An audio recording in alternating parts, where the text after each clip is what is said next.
ഈ തെരഞ്ഞെടുപ്പ് പ്രഖ്യാപിക്കപ്പെടുന്നതിന് മുൻപ് തന്നെ പാലക്കാട്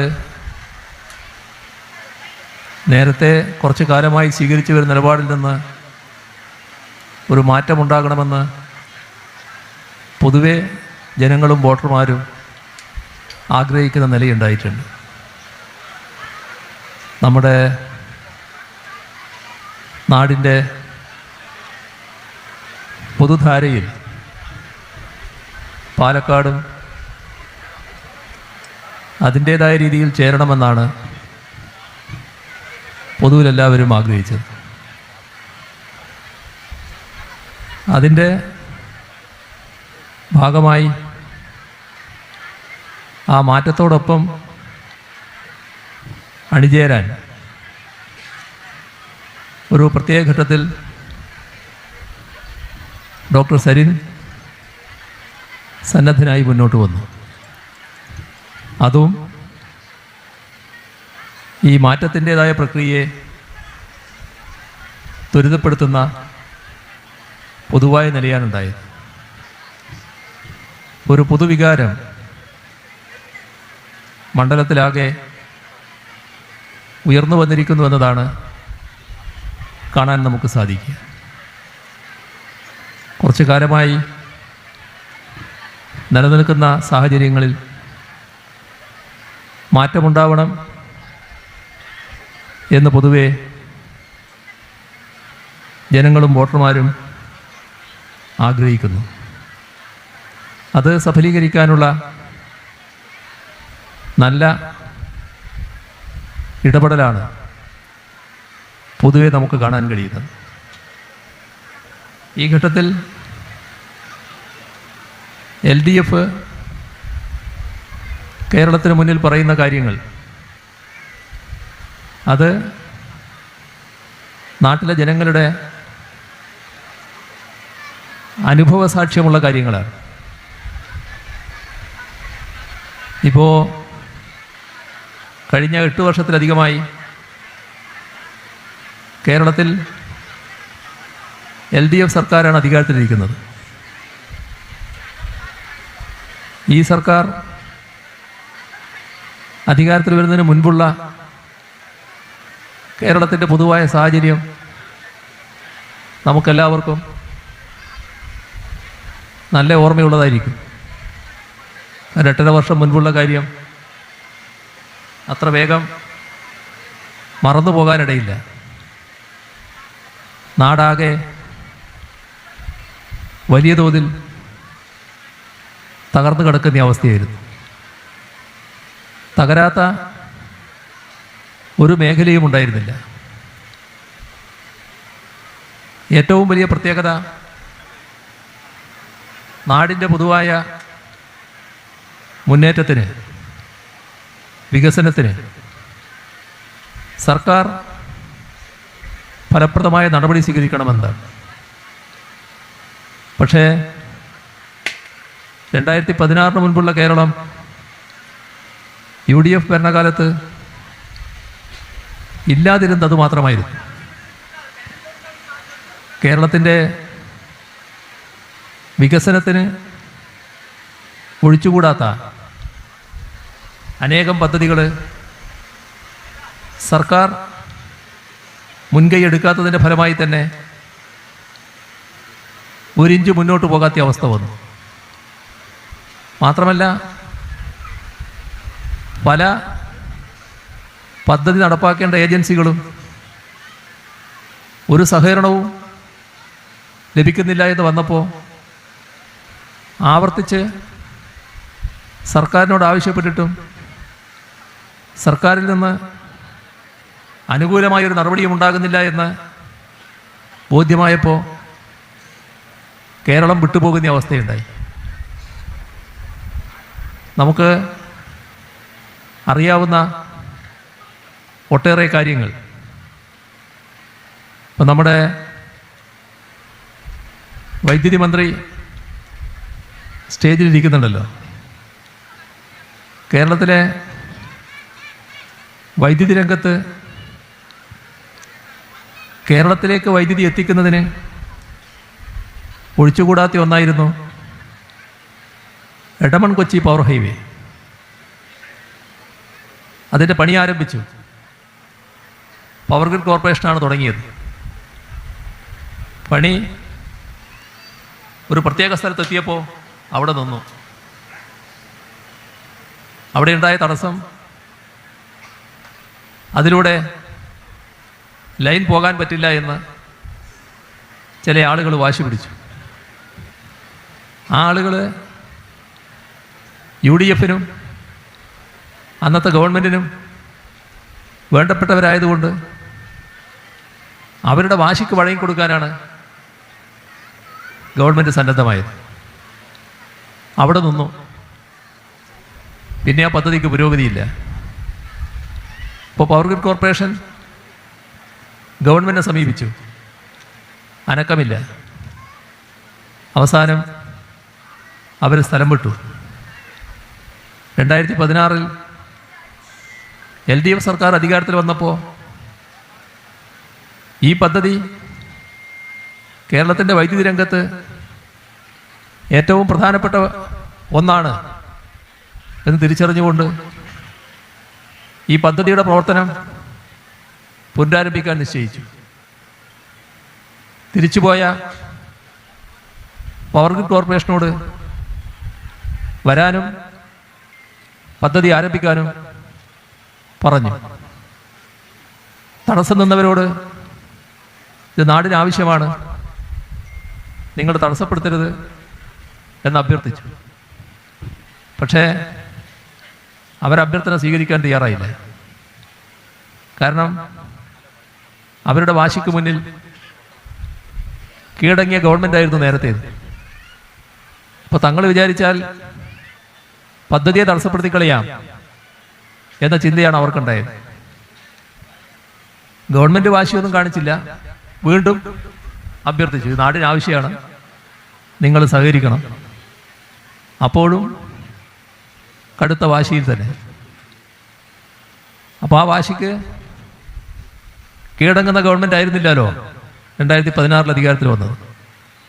അപ്പോൾ പദ്ധതിയുടെ പ്രവർത്തനം മുന്നോട്ട് കൊണ്ടുപോകാനുള്ള നടപടികളായി. അപ്പോൾ അവർക്ക് മനസ്സിലായി എന്താണ് ഗവൺമെൻറ് എന്ന്. അവർ പിന്നീട് തടസ്സം സൃഷ്ടിച്ചില്ല. ആ പദ്ധതി പൂർത്തിയായി. ഇപ്പോൾ നല്ല രീതിയിൽ വൈദ്യുതി ഇങ്ങോട്ട് ആ ലൈനിലൂടെ പ്രവഹിച്ചുകൊണ്ടിരിക്കുകയാണ്. ഇത് ഒരു സംഭവമാണെങ്കിലും ഇതുപോലുള്ള അനേകം കാര്യങ്ങളാണ് കേരളത്തിൽ നടന്നത് എന്നത് നാം ഓർക്കണം. ഒരു സർക്കാർ ചെയ്യേണ്ട കാര്യങ്ങൾ അതത് സമയത്ത് നിർവഹിക്കാതിരുന്നാൽ നമ്മുടെ നാടിനാണ് വലിയ തോതിൽ തിരിച്ചടി സംഭവിക്കുക. അതിൻ്റെ ഫലം ജനങ്ങളാണ് അനുഭവിക്കേണ്ടത്. അത് മനസ്സിലാക്കി ഇടപെടാനുള്ള ബാധ്യതയാണ് സാധാരണ സർക്കാരിനുള്ളത്. പക്ഷേ UDF-ന് കഴിയാതിരുന്നതായിരുന്നു. നമ്മൾ വേറൊരു ആലോചന നടത്തിയാൽ മതി. 2016 LDF അല്ല, അപ്പോൾ അധികാരത്തിലുണ്ടായിരുന്ന UDF തന്നെയാണ് അധികാരത്തിൽ തുറന്നതെങ്കിൽ ഈ പറയുന്ന ലൈൻ ഇപ്പോൾ അവിടെ തന്നെ കിടക്കുന്നുണ്ടാവും. ഒരു മാറ്റവും സംഭവിച്ചിട്ടുണ്ടാവില്ല. ആ തടസ്സപ്പെടുത്തിയവർ വിജയിച്ച മട്ടിൽ നാട്ടിൽ വിലസി നടക്കുകയും ചെയ്യും. ഇതാണ് LDF-ഉം UDF-ഉം തമ്മിലുള്ള വ്യത്യാസം. LDF നാടിൻ്റെ വികസനം ജനങ്ങളോടൊപ്പം നിന്നുകൊണ്ട് ആഗ്രഹിക്കുന്നു. അതിനാവശ്യമായ നടപടികൾ സ്വീകരിക്കുന്നു. അതിനുള്ള പ്രതിബദ്ധതയോടെയാണ് LDF നമ്മുടെ കേരളത്തിൽ കാര്യങ്ങൾ നീക്കുന്നത്. ഇപ്പോൾ ദീർഘകാലമായി പൂർത്തിയാക്കാൻ കഴിയാതിരുന്ന ഒരു പദ്ധതിയായിരുന്നു ഗെയിലിൻ്റെ ഗ്യാസ് പോകേണ്ട പൈപ്പ് ലൈൻ. അത് നമ്മുടെ നാടിന് ഏറ്റവും ഒഴിച്ചുകൂടാത്തതായിരുന്നു. കൊച്ചിയിൽ നിന്നും മംഗലാപുരത്തേക്കാണ്. പക്ഷേ അതേറ്റെടുത്ത ഗെയിലിന് സ്വാഭാവികമായും നേരത്തെ ഉണ്ടായ അനുഭവം തന്നെയാണ് ഉണ്ടായത്. പൂർത്തിയാക്കാൻ പറ്റിയില്ല, പൂർത്തിയാക്കാനല്ല, പണി തുടങ്ങാനാകുന്നില്ല. UDF കാലത്ത് ആകെ 39 കിലോമീറ്ററാണ് പൂർത്തിയായത്, 510 കിലോമീറ്റർ. പിന്നീട് ഒരനക്കവും ഇല്ല. അവസാനം ഗെയിലും സ്ഥലം വിട്ടു. 2016 LDF സർക്കാർ അധികാരത്തിൽ വന്നപ്പോൾ ഗെയിലിനെ തിരിച്ചു വിളിച്ചു, പണി ആരംഭിക്കാൻ പറഞ്ഞു. നാട്ടുകാരോട് പൊതുവിൽ അഭ്യർത്ഥിച്ചു, ഇത് നാടിനാവശ്യമുള്ള ഒന്നാണ്. നാട്ടുകാർ സഹകരിച്ചു. ആ പദ്ധതി പൂർത്തിയാക്കാനായി. ഇപ്പോൾ ആ പൈപ്പിലൂടെ ഗ്യാസ് പ്രവഹിക്കുന്നു. നാം കാണേണ്ടത് 2016 UDF തന്നെയായിരുന്നു തുറന്നിരുന്നെങ്കിൽ ഈ പദ്ധതി ഇപ്പോഴും അവിടെ കിടക്കുന്നുണ്ടാവും, ഒരനക്കവും ഉണ്ടാകില്ലായിരുന്നു. ഇപ്പോഴോ, ഇപ്പം നമ്മുടെ നാട്ടിലെ ചില പ്രദേശങ്ങളിലെ അടുക്കളകളിൽ ഈ ഗ്യാസ് എത്തിക്കഴിഞ്ഞു. പാചകവാതകത്തിന് ഉപയോഗിക്കാൻ പറ്റുന്ന ഒന്നാണിത്. സാധാരണ നമ്മൾ ഉപയോഗിക്കുന്ന LPGയേക്കാളും 30% വില കുറവാണ്. ഇത് ചിലയിടങ്ങളിൽ പൈപ്പിലൂടെ അടുക്കളകളിൽ എത്തുകയാണ്. ഇനി ഇത് വ്യാപിക്കാനാണ് പോകുന്നത്. നമ്മുടെ ഫാക്ടറികളിലും അതേപോലെ തന്നെ നമ്മുടെ വാഹനങ്ങളിലുമെല്ലാം ഈ ഗ്യാസ് ഉപയോഗിക്കാനാകും. വലിയ തോതിലുള്ള നാടിനുപകാരപ്രദമായ ഒരു പദ്ധതിയാണ് കെടുകാര്യസ്ഥ കൊണ്ട് അനങ്ങാതെ പോയത്. ഇതാണ് LDFും UDFും തമ്മിലുള്ള വ്യത്യാസം. നാടിനോട് പ്രതിബദ്ധതയുണ്ടെങ്കിൽ മാത്രമേ ഏതൊരു മുന്നണിക്കും ഗവൺമെൻറ്റിനും ഇത്തരം പദ്ധതികളുമായി മുന്നോട്ട് പോകാൻ കഴിയുകയുള്ളൂ. നമുക്കറിയാം നാഷണൽ ഹൈവേയുടെ അനുഭവം. നാഷണൽ ഹൈവേ കേരളത്തിലെ പലയിടങ്ങളിലും പഞ്ചായത്ത് റോഡിനേക്കാളും മോശമായിരുന്നു. അത്ര ഇടുങ്ങിയ റോഡുകളടക്കം നാഷണൽ ഹൈവേയുടെ ഭാഗമായിട്ടുണ്ടായിരുന്നു. പക്ഷേ അതുമായി ബന്ധപ്പെട്ട് നാഷണൽ ഹൈവേയുടെ പണി നടത്തുന്നതിനാവശ്യമായ മുൻകൈ കേരളത്തിലെ അന്നത്തെ UDF സർക്കാരിൽ നിന്നുണ്ടായില്ല. ഇവിടെ നാം ഓർക്കേണ്ട കാര്യം, കേരളത്തിലെ എല്ലാ രാഷ്ട്രീയ പാർട്ടികളുടെയും ഒരു യോഗം ഗവൺമെൻറ് വിളിച്ചു ചേർത്തു. ആ യോഗത്തിൽ എന്താണ് ഈ കാര്യത്തിൽ സ്വീകരിക്കേണ്ട സമീപനമെന്ന് നിശ്ചയിച്ചു. 45 മീറ്റർ വീതിയിൽ സ്ഥലമെടുക്കാൻ ഏകണ്ഠമായി തീരുമാനിച്ചു. ആ തീരുമാനം എടുത്ത കടലാസിൽ കിടന്നു. ഒരു നടപടിയും UDF ഗവൺമെൻറ് ഭാഗത്തുനിന്ന് ഉണ്ടായില്ല, ഒരനക്കവും ഉണ്ടായില്ല. ചിലയിടങ്ങളിൽ എതിർപ്പുണ്ടായിരുന്നു. ആ എതിർപ്പിൻ്റെ മേലെ ഒരു നടപടിയും സ്വീകരിക്കേണ്ടതില്ല എന്ന നിലപാട് സർക്കാർ സ്വീകരിച്ചു. നമ്മുടെ സംസ്ഥാനം മറ്റ് സംസ്ഥാനങ്ങളുമായി ബന്ധപ്പെട്ട് കിടക്കുന്നതാണല്ലോ. അത്തരം ബന്ധപ്പെട്ട് കിടക്കുന്ന സംസ്ഥാനങ്ങളിലെല്ലാം നല്ല രീതിയിൽ നാഷണൽ ഹൈവേ അടക്കമുള്ള റോഡുകൾ വികസിച്ചിരിക്കുന്നു. നമ്മൾ വലിയ തോതിൽ പിറകിൽ കിടക്കുന്ന അവസ്ഥ.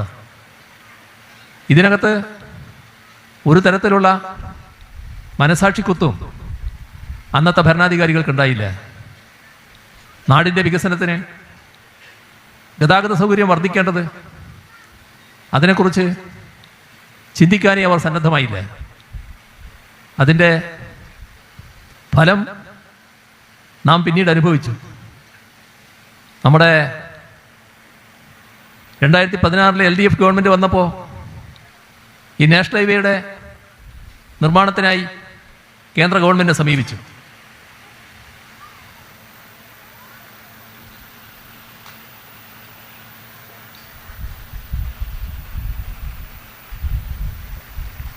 അപ്പോൾ അവർ പറയാണ്, സ്ഥലം ഞങ്ങൾക്ക് എടുക്കാൻ പറ്റില്ല, നിങ്ങളെടുത്തു തരണം. നാഷണൽ ഹൈവേ കേരളത്തിൽ മാത്രമല്ല, രാജ്യത്താകെയുള്ളതാണ്.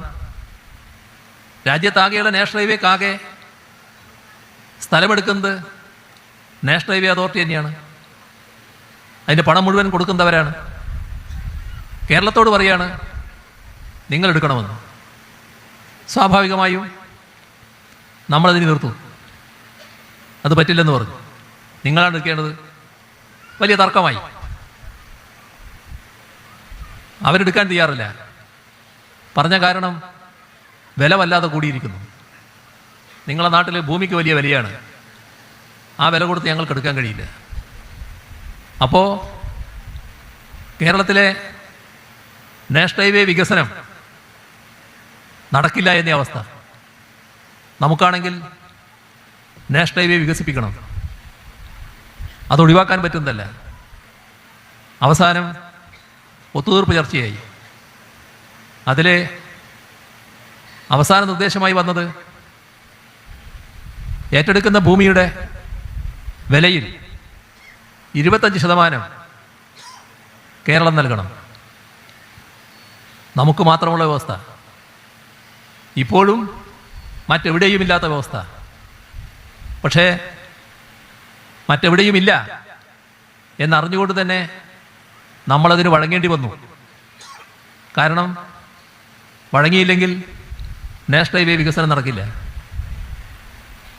അപ്പോൾ വഴങ്ങി. 5600 കോടിയോളം രൂപ അതിനുവേണ്ടി നാഷണൽ ഹൈവേ ഏൽപ്പിച്ചു. എന്തുകൊണ്ടാണ് ഇത് സംഭവിച്ചത്? ഇത് നമ്മുടെ കെടുകാര്യസ്ഥക്ക് വന്ന പിഴയാണ്. കേരളത്തിലെ UDF ഗവൺമെൻറ് ഭൂമി ഏറ്റെടുത്ത് കൊടുക്കേണ്ട സമയത്ത് ഭൂമി ഏറ്റെടുക്കാൻ തയ്യാറാകാത്തതിൻ്റെ ഫലമായി നമുക്ക് വന്ന പിഴയായിട്ടാണ് ഇത് കാണേണ്ടത്. അങ്ങനെയാണ് നാം ആ പണം കൊടുക്കേണ്ടി വന്നത്. ആ പണം കിഫ്ബിയിൽ നിന്നാണ് നമ്മൾ എടുത്തത്. ഇപ്പോൾ നാഷണൽ ഹൈവേ വികസനം എല്ലായിടവും നടക്കുകയാണ്. വലിയ തോതിലുള്ള മനസ്സിന് കുളിർമ നൽകുന്ന കാഴ്ചയാണ് കേരളത്തിൻ്റെ എല്ലാ ഭാഗത്തും കാണാൻ കഴിയുന്നത്. ഇതും ആലോചിച്ച് നോക്കണം.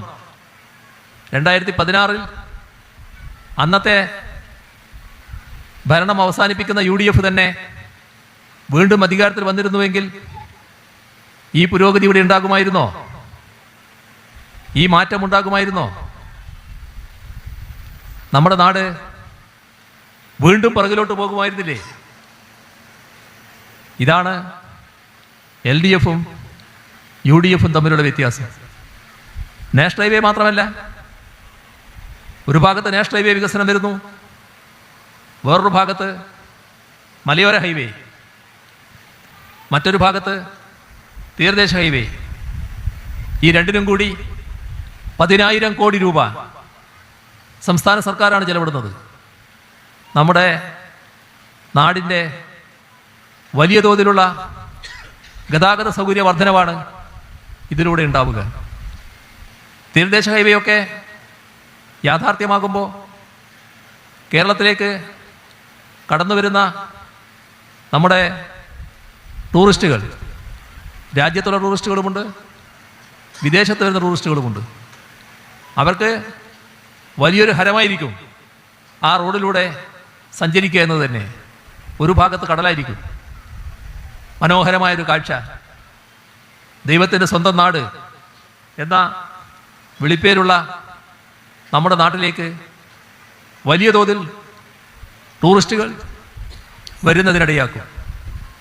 ഇതിൻ്റെ കൂടെ തന്നെ നാം കാണേണ്ടതാണ് കേരളത്തിലാകെ റോഡുകളുടെ കാര്യത്തിൽ വന്നിട്ടുള്ള വികസനം. വിവിധ റോഡുകൾ നല്ല നിലവാരത്തിൽ പൂർത്തിയാക്കാൻ നമുക്ക് കഴിഞ്ഞിരിക്കുന്നു.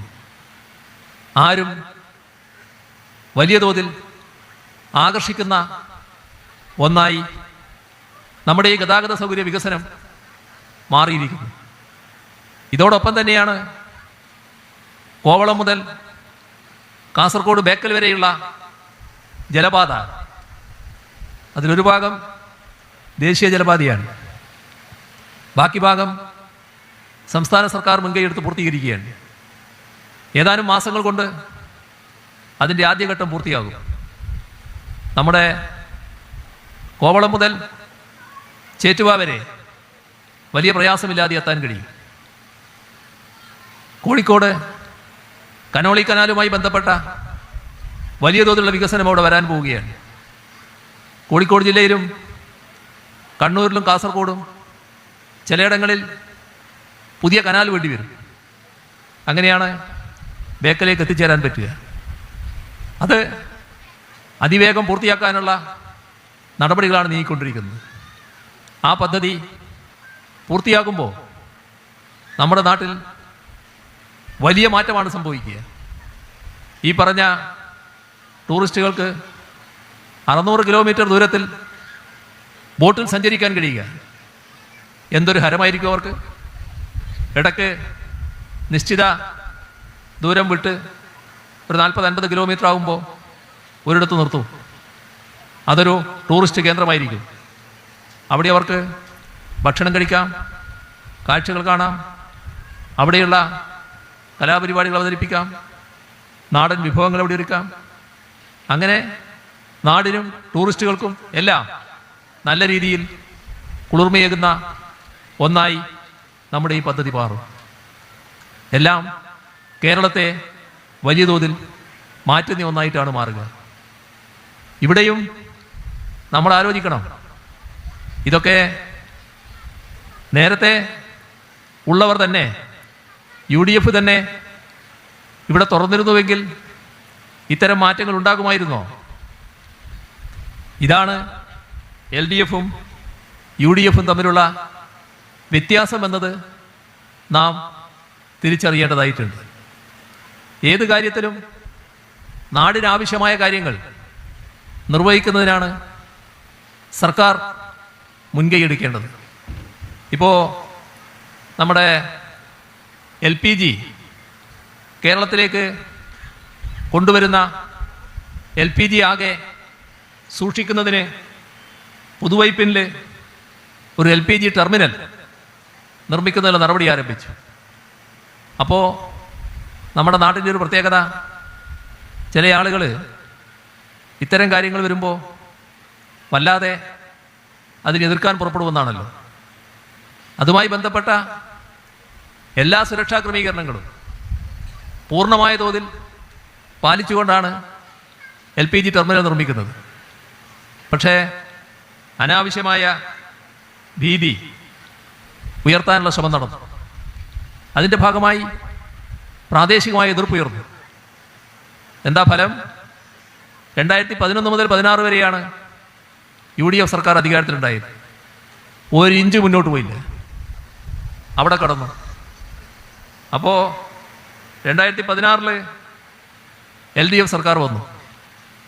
ഈ പദ്ധതി കേരളത്തിലേക്ക് ആവശ്യമായ മുഴുവൻ LPGയും ഒരിടത്തെത്തിക്കുന്ന പദ്ധതിയാണ്. അത്രയും വലിയ പദ്ധതിയാണ്. അപ്പോൾ ആ പദ്ധതിക്ക് ആവശ്യമായ പിന്തുണ കൊടുക്കാൻ സംസ്ഥാന സർക്കാർ തീരുമാനിച്ചു.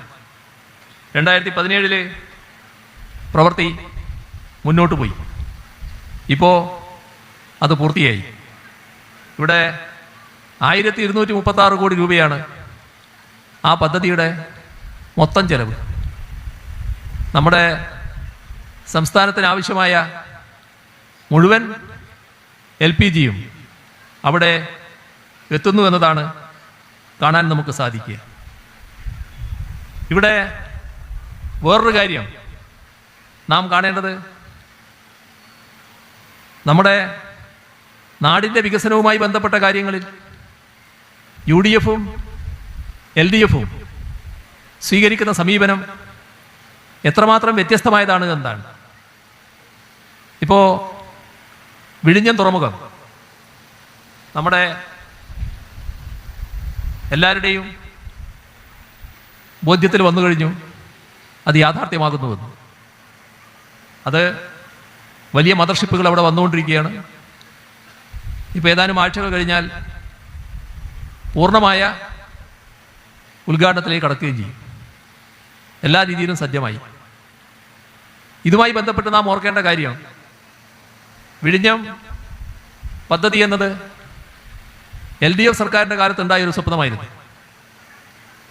പക്ഷേ അതിന് ആ ഘട്ടത്തിൽ അനുമതി കിട്ടുന്നതിനും മറ്റും പ്രയാസമുണ്ടായി. പിന്നീട് UDF അധികാരത്തിൽ വന്നപ്പോൾ ഒരുപാട് മാറ്റങ്ങൾ വരുത്തി. ഇപ്പോഴുള്ള കരാർ ഒപ്പിട്ടു. ആ കരാറുമായി ബന്ധപ്പെട്ട് കടുത്ത ആക്ഷേപം LDF-നുണ്ടായിരുന്നു. ആക്ഷേപം പരസ്യമായി ഞങ്ങൾ ഉന്നയിച്ചതാണ്. അത് ആ കരാറിൻ്റെ രീതിയോടായിരുന്നു. ഏതായാലും കരാർ യാഥാർത്ഥ്യമായി. 2016 LDF അധികാരത്തിൽ വന്നു. അപ്പോൾ സംസ്ഥാനത്തിന് മുന്നിൽ ഒരു ചോദ്യം വന്നു, എന്താണ് വിഴിഞ്ഞത്തോടുള്ള സമീപനം?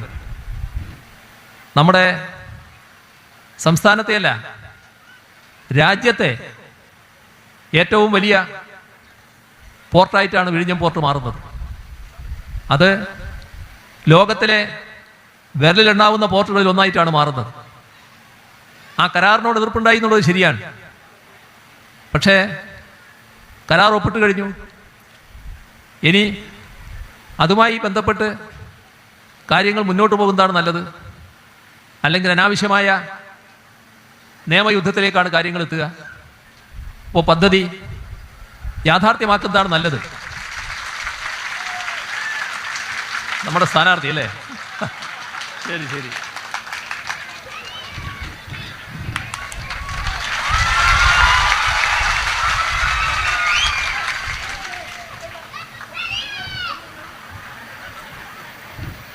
ആ പദ്ധതി യാഥാർത്ഥ്യമാക്കാനുള്ള നീക്കങ്ങൾ LDF സർക്കാർ ആരംഭിച്ചു.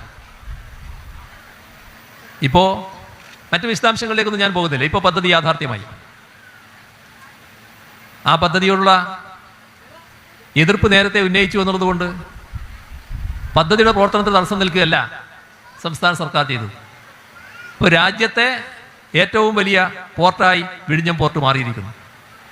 അതോടെ വലിയ മാറ്റം സംസ്ഥാനത്ത് വന്നു ചേരുകയാണ്. ആ പോർട്ടുമായി ബന്ധപ്പെട്ട് വലിയ തോതിലുള്ള വികസനം വരാൻ പോവുകയാണ്. വിവിധ പദ്ധതികൾ അതിൻ്റെ ഭാഗമായി അവിടെ ഉണ്ടാകാൻ പോകുന്നു. ഇതാണ് LDF-ഉം UDF-ഉം തമ്മിലുള്ള വ്യത്യാസം. നമ്മൾ കാണേണ്ടത് കൊച്ചിൻ മെട്രോ. ആ കൊച്ചിൻ മെട്രോ നേരത്തെ ഈ പറഞ്ഞതുപോലെ LDF സർക്കാർ അധികാരത്തിലിരിക്കുമ്പോൾ 1996 അന്നത്തെ ഗവൺമെൻറ് നേതൃത്വം കൊടുത്ത നായനാർ, ആ ഗവൺമെൻറ്റിൻ്റെ ഒരു സ്വപ്നമായിരുന്നു ഇത്. അതുമായി ബന്ധപ്പെട്ട നടപടികൾ അന്ന് ആരംഭിച്ചു. അന്ന് ആ പദ്ധതി ആരംഭിക്കുമ്പോൾ യഥാർത്ഥത്തിൽ UDF എതിരായിരുന്നു. അതുകൊണ്ട് സംഭവിച്ചതോ 2001 UDF അധികാരത്തിൽ വന്നു. 2001 മുതൽ 2006 വരെ ഇതുമായി ബന്ധപ്പെട്ട് ഒരനക്കവും ഉണ്ടായില്ല. 5 വർഷം നഷ്ടമായി. 2006 LDF സർക്കാർ സഖാവ് VS-ന്റെ നേതൃത്വത്തിൽ അധികാരത്തിൽ വന്നു. ആ സർക്കാരാണ് ആ പദ്ധതിക്ക് ആവശ്യമായ അംഗീകാരം ലഭിക്കുന്ന പ്രവർത്തനം ആരംഭിക്കുന്നത്. അതിൻ്റെ ഭാഗമായി പ്രവർത്തനവും ആ ഘട്ടത്തിൽ ആരംഭിക്കാനായി. പിന്നീട് വന്ന UDF സർക്കാർ നല്ല വേഗതയിൽ പണി പൂർത്തിയാക്കാമായിരുന്നു. പക്ഷേ 2011-16 കാലം വെറും 30% പണി പൂർത്തിയായത്. 2016 LDF സർക്കാർ അധികാരത്തിൽ വന്നു. അതിവേഗതയിൽ കാര്യങ്ങൾ മുന്നോട്ട് നീങ്ങി. ഇപ്പോൾ അഭിമാനകരമായ രീതിയിൽ കൊച്ചിൻ മെട്രോ പ്രവർത്തിക്കുകയാണ്. ഇതാണ് നാടിൻ്റെ പദ്ധതികളോട് LDFും UDFും സ്വീകരിക്കുന്ന സമീപനം. ഒരു പദ്ധതിയെക്കുറിച്ച് കൂടി ഞാൻ പറയാം. അത് കണ്ണൂർ എയർപോർട്ടാണ്. കണ്ണൂർ എയർപോർട്ട് ഇതേപോലെ തന്നെ 1996 LDF സർക്കാർ തുടക്കം കുറിക്കുന്നത്. അന്ന് സഖാവ് നായനാരാണ് മുഖ്യമന്ത്രി. ആ തുടക്കം കുറിച്ച കണ്ണൂർ എയർപോർട്ടിന് എന്ത് കാരണത്താലാണെന്നറിയില്ല UDF എതിരായിരുന്നു. അതുകൊണ്ട് സംഭവിച്ചതോ 2001, 2006 വരെയുള്ള കാലം ഒരനക്കവും ഉണ്ടായില്ല. പൂർണ്ണമായി സ്തംഭിച്ചു കിടന്നു. ഒരു നടപടിയും നീങ്ങിയില്ല. 2006 വീണ്ടും LDF ഗവൺമെൻറ്, VSന്റെ നേതൃത്വത്തിലുള്ള ആ ഗവൺമെൻറ്റാണ് പിന്നീട് അതിന് ജീവൻ വെപ്പിക്കുന്നത്. അതിൻ്റെ ഭാഗമായി കാര്യങ്ങൾ ഒരുപാട് അംഗീകാരങ്ങൾ വാങ്ങേണ്ടതുണ്ടായിരുന്നു. അംഗീകാരങ്ങൾ വാങ്ങുന്ന നടപടികൾ സ്വീകരിച്ചു. പണി ആരംഭിക്കുന്നിടത്തേക്ക് എത്തി. 2006 മുതൽ 2011 വരെ ഇരുന്ന LDF സർക്കാർ ഒഴിഞ്ഞു. പിന്നീട് UDF സർക്കാർ അധികാരത്തിൽ വന്നു. അവരവരുടേതായ കാലതാമസം ഇക്കാര്യത്തിലും ഉണ്ടാക്കി. അവസാനം 2016 അതിനിടക്ക് നടന്നൊരു നാടകമുണ്ട്. നാടാകെ പരിഹാസത്തോടെ കണ്ടതാണത്. പൂർത്തിയാകാത്ത എയർപോർട്ടിൽ അതിൻ്റെ ഉദ്ഘാടനം നിർവഹിച്ചുകൊണ്ട് റോഡിലൊക്കെ വന്നിറങ്ങാൻ പറ്റുന്ന വിമാനത്തെ ഉപയോഗിച്ചുകൊണ്ട് ഒരു ഉദ്ഘാടനം നടത്തിയ കഥയുണ്ട്. പരിഹാസ്യമായിരുന്നു. ഏതായാലും 2016 LDF സർക്കാർ വീണ്ടും അധികാരത്തിൽ വന്നു. അതിൻ്റെ പ്രവൃത്തി അതിവേഗതയിൽ നടന്നു. ഇപ്പോൾ നല്ല എയർപോർട്ടായി അത് പൂർത്തിയായി കഴിഞ്ഞിരിക്കുന്നു. അതിന് ചില പ്രശ്നങ്ങളുണ്ട്. അത് വേറെ പരിഹരിക്കേണ്ടതാണ്. കേന്ദ്ര ഗവൺമെൻറ്റിൻ്റെ ചില നയങ്ങൾ കാരണം ഉണ്ടാകുന്ന ബുദ്ധിമുട്ടുകളുണ്ട്. പക്ഷേ രാജ്യത്തെ ഏറ്റവും നല്ല എയർപോർട്ടുകളിൽ ഒന്നായി കണ്ണൂർ എയർപോർട്ട് നിലനിൽക്കുന്നു. ഇതാണ് LDFും UDFും തമ്മിലുള്ള വ്യത്യാസം എന്നത് നാം കാണേണ്ടതായിട്ടുണ്ട്. നാടിനു വേണ്ട പദ്ധതികൾ അത് ജനങ്ങൾക്കുള്ളതാണ്. ജനങ്ങൾക്ക് വേണ്ടി നടപ്പാക്കുന്ന രീതിയാണ് ഇവിടെ സ്വീകരിക്കുന്നത്. ഇപ്പോൾ രാജ്യമാകെ ശ്രദ്ധിക്കുന്ന ഒന്നാണ് നമ്മുടെ കൊച്ചിയിലുള്ള വാട്ടർ മെട്രോ. കൊച്ചിയിലുള്ള വിവിധ ദ്വീപുകളെ ബന്ധിപ്പിക്കുന്ന ബോട്ട് സഞ്ചാരമാണത്. പക്ഷേ ആ വാട്ടർ മെട്രോ ഇന്ത്യയിൽ ആദ്യത്തേതാണ്. ഇന്ത്യയിൽ വിവിധ സ്ഥലങ്ങളിൽ ഇതിൻ്റെ മാതൃകകൾ പിന്തുടരാനുള്ള നടപടികൾ സ്വീകരിച്ചുകൊണ്ടിരിക്കുകയാണ്. അത് പൂർണ്ണമായും LDF സർക്കാർ ഉണ്ടാക്കിയ ഒന്നാണ് എന്നതാണ് നാം കാണേണ്ടത്. ഇത്തരത്തിലുള്ള ജനപക്ഷ വികസന പരിപാടികൾ LDF അധികാരത്തിൽ വന്നപ്പോൾ തന്നെ ഒരു കാര്യം പറഞ്ഞിരുന്നു. അത് നമ്മുടെ നാടിൻ്റെ വികസനം ഏതെങ്കിലും ഒരിടത്ത് വികസനമെന്നല്ല, സർവതല സ്പർശിയായ വികസനം. അതിനാണ് LDF നിലകൊള്ളുന്നതെന്ന് വ്യക്തമാക്കിയിരുന്നു. അതേസമയം സാമൂഹ്യനീതി അധിഷ്ഠിതമായ വികസനം, എല്ലാവരും വികസനത്തിൻ്റെ സ്വാദനുഭവിക്കണം. എല്ലാ പ്രദേശങ്ങളും വികസനം അറിയുന്ന നിലയുണ്ടാവണം. ഇതാണ് LDF സ്വീകരിച്ച നിലപാട്. നമ്മുടെ നാട്ടിൽ ക്ഷേമ പെൻഷനുകൾ നേരത്തെ നമ്മുടെ നാട്ടിൽ കൊടുത്തിരുന്ന ക്ഷേമ പെൻഷൻ UDF ഗവൺമെൻറ് അവസാന കാലം അവർ തീരുമാനിച്ചത് 600 രൂപയായിരുന്നു.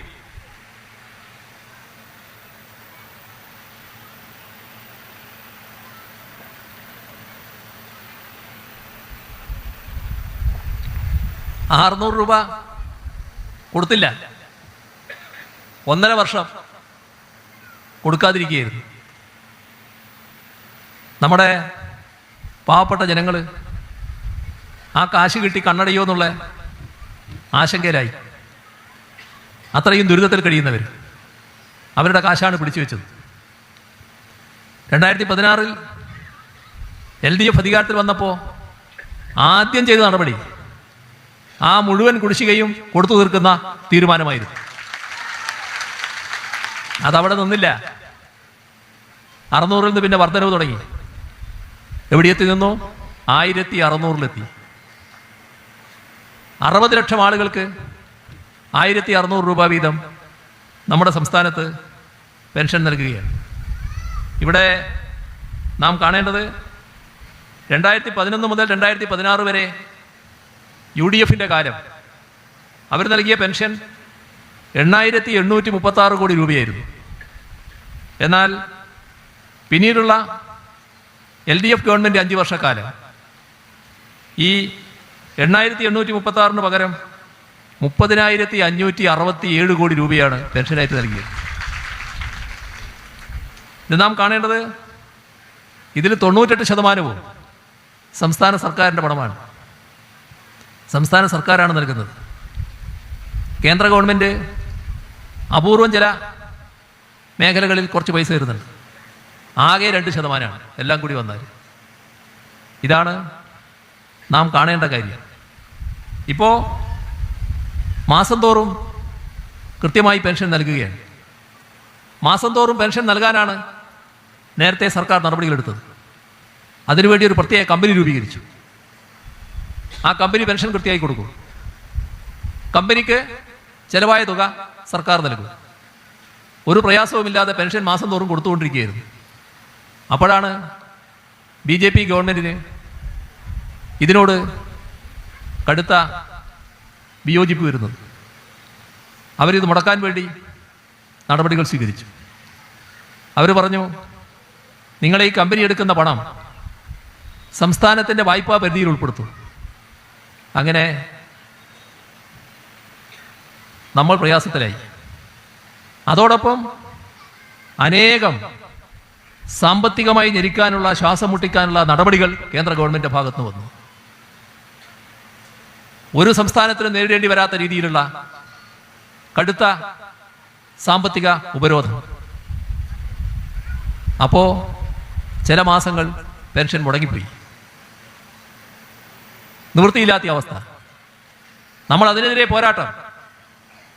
കേന്ദ്ര ഗവൺമെൻറ് തെറ്റായ സമീപനത്തിനെ ചോദ്യം ചെയ്തുകൊണ്ട് സുപ്രീം കോടതി വരെ സംസ്ഥാന സർക്കാർ പോയി. ഇപ്പോഴും ആ കേസ് നടക്കുന്നു. അതേസമയം രാജ്യ തലസ്ഥാനത്ത് മന്ത്രിസഭയാകെയും MLA-മാരും MP-മാരും നമ്മുടെ എല്ലാ രാഷ്ട്രീയ പാർട്ടികളുടെയും LDF-ലെ മുഴുവൻ നേതാക്കളും അണിനിരന്നുകൊണ്ടുള്ള ഒരു കടുത്ത പ്രക്ഷോഭം ഡൽഹിയിൽ ഇറങ്ങിയത്. നമ്മൾ ക്ഷണിച്ചു. ഇത് കേരളത്തിൻ്റെ പൊതുവായ പ്രശ്നമാണ്, നിങ്ങളും അണിചേരണം, പ്രതിപക്ഷത്തോട് പറഞ്ഞു. പ്രതിപക്ഷ നേതാവിനെ ക്ഷണിച്ചു. അവർ തള്ളിക്കളഞ്ഞു. ഞങ്ങൾ വരില്ല എന്ന് പറഞ്ഞു. മല്ലികാർജുൻ ഖാർഗെയെ ക്ഷണിച്ചു. ഇവർ എതിർപ്പ് കൊണ്ട് വന്നില്ല. എന്നാൽ ദേശീയ തലത്തിലുള്ള അനേകം പാർട്ടികളുടെ, ദേശീയ പാർട്ടികളുടെ ദേശീയ നേതാക്കൾ ആ പരിപാടിയിൽ പങ്കെടുത്തു. വിവിധ സംസ്ഥാന ഗവൺമെന്റുകൾ പങ്കെടുത്തു. വലിയ തോതിൽ ദേശീയ ശ്രദ്ധ പിടിച്ചു പറ്റുന്ന കേരളത്തിലൊരു പരിപാടിയായി അത് മാറി. എന്തേ കോൺഗ്രസിനും UDF-നും അതുമായി സഹകരിക്കാൻ വിഷമമുണ്ടായത്? ആ ഭാഗത്തിലേക്ക് ഞാനിപ്പോൾ കടന്നിട്ടില്ല. ഇവിടെ സഖാവ് പന്ന്യൻ രവീന്ദ്രൻ അടക്കമുള്ള ഒട്ടേറെ നേതാക്കൾ സംസാരിക്കാനുണ്ട്. അതുകൊണ്ട് അത്തരം കാര്യങ്ങളിലേക്ക് അങ്ങോട്ട് അതിവിശദമായിട്ട് കടന്നു പോകുന്നില്ല ഞാൻ. എന്താണ് അവർക്ക് പ്രയാസം? എന്തുകൊണ്ടാണ് BJP ഗവൺമെന്റിനെതിരെ ശബ്ദിക്കാൻ അവർക്ക് കഴിയാത്തത്? കേരളത്തിലെ ന്യായമായ ആവശ്യത്തിന് വേണ്ടി എന്തുകൊണ്ട് ശബ്ദമുയർത്താൻ കഴിയുന്നില്ല? ഏതെല്ലാം ഘട്ടത്തിൽ ഇത്തരം പ്രശ്നങ്ങളുണ്ടായി? പക്ഷേ നടപടിയെടുക്കാൻ തയ്യാറല്ല എന്നതാണ്, അത്തരം പ്രശ്നങ്ങളിൽ ശബ്ദമുയർത്താൻ തയ്യാറില്ല എന്നതാണ് അവർ സ്വീകരിച്ച നിലപാട്. നമ്മൾ നിയമസഭയിൽ ഒരു പ്രഖ്യാപനം നടത്തി. പെൻഷൻ എല്ലാ മാസവും കൃത്യമായി നൽകുന്നതാണ്.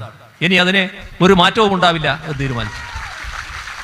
ഇപ്പോൾ എല്ലാ മാസവും പെൻഷൻ നൽകി വരികയാണ്. കുടിശ്ശികയുണ്ടായി. ആ കുടിശ്ശികയുടെ കാര്യം പൂർണ്ണമായും കൊടുത്തു തീർക്കുമെന്ന് പറഞ്ഞു. ഈ വർഷം 2 ഗഡു, 1 ഗഡു കൊടുത്തു കഴിഞ്ഞു, അടുത്ത ഗഡു കൊടുക്കാൻ പോകുന്നു.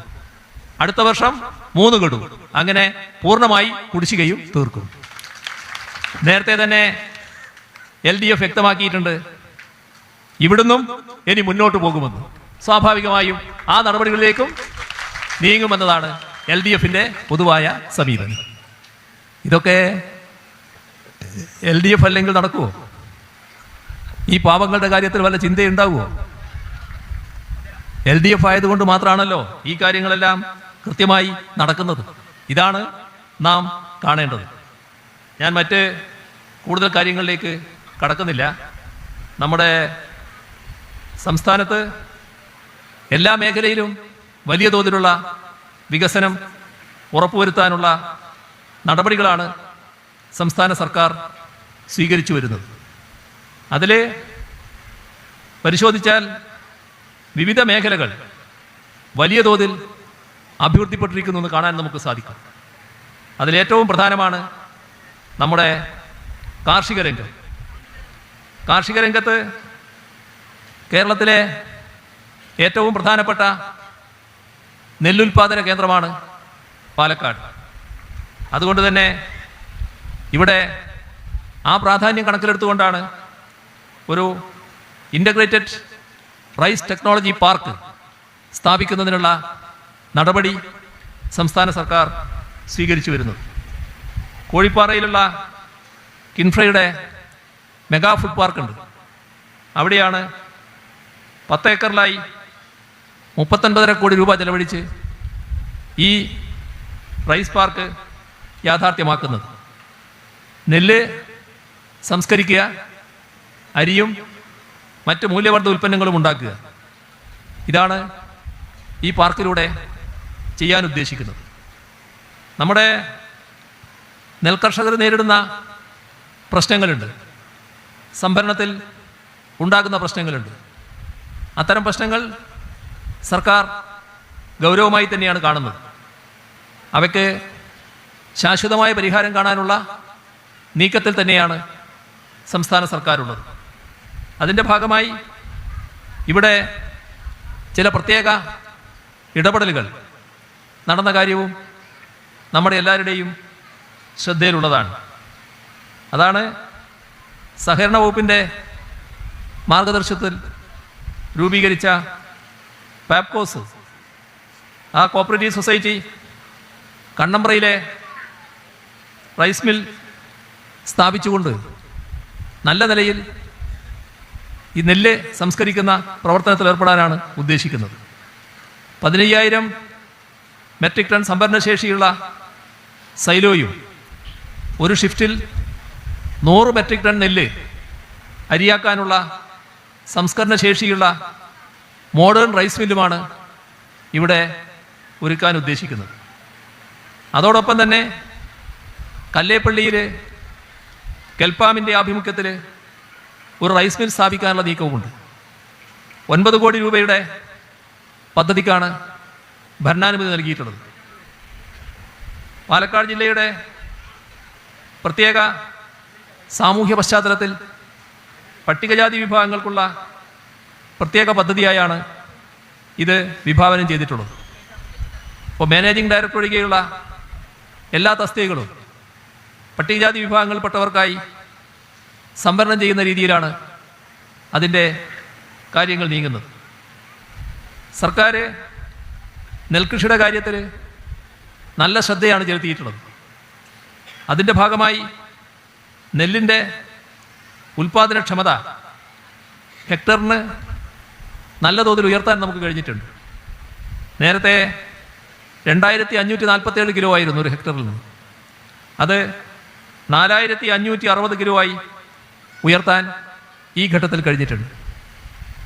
അതേപോലെ തന്നെ നെൽകൃഷി ചെയ്യുന്ന സ്ഥലത്തിൻ്റെ വിസ്തൃതി 2016 1,71,398 ഹെക്ടറിലായിരുന്നു നെൽകൃഷി ഉണ്ടായിരുന്നത്. ഇന്നത് 2,05,040 ഹെക്ടറിലേക്ക് വ്യാപിപ്പിക്കാൻ നമുക്ക് കഴിഞ്ഞിട്ടുണ്ട്.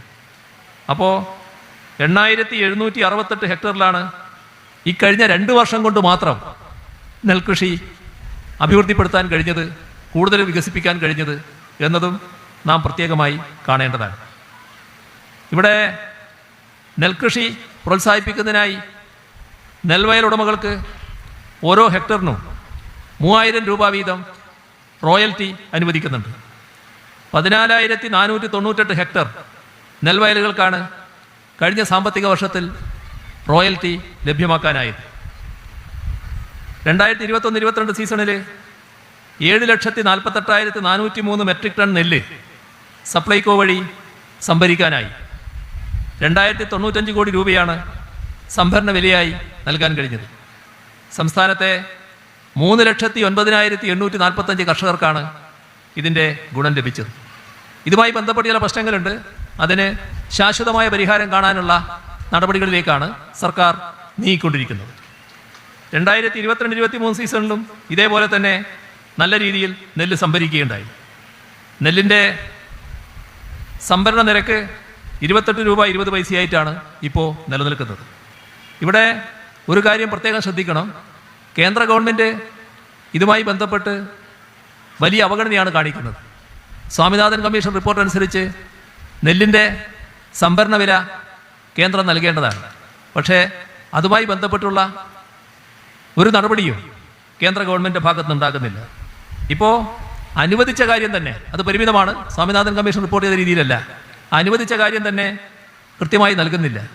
പക്ഷേ കേന്ദ്രത്തിൻ്റെ പണം ലഭിക്കാതെ തന്നെ അത് കിട്ടുമെന്ന പ്രതീക്ഷയിൽ കർഷകൻ്റെ അക്കൗണ്ടിൽ മുഴുവൻ തുകയും ലഭ്യമാക്കുന്ന നടപടിയാണ് സംസ്ഥാന സർക്കാർ സ്വീകരിച്ചു വരുന്നത്. അതിനായാണ് ബാങ്കുകൾ വഴി PRSലൂടെ അഡ്വാൻസായി തുക നൽകുന്നത്. അപ്പോൾ അതിൻ്റെ ഭാഗമായി വരുന്ന പലിശ, ആ ബാധ്യത സംസ്ഥാന സർക്കാർ വഹിക്കുകയാണ്. ഏത് കാലത്താണ് കേന്ദ്രം തരിക എന്നറിയില്ല. അതുവരെയുള്ള പലിശ സംസ്ഥാന സർക്കാർ വഹിച്ചു പോവുകയാണ്.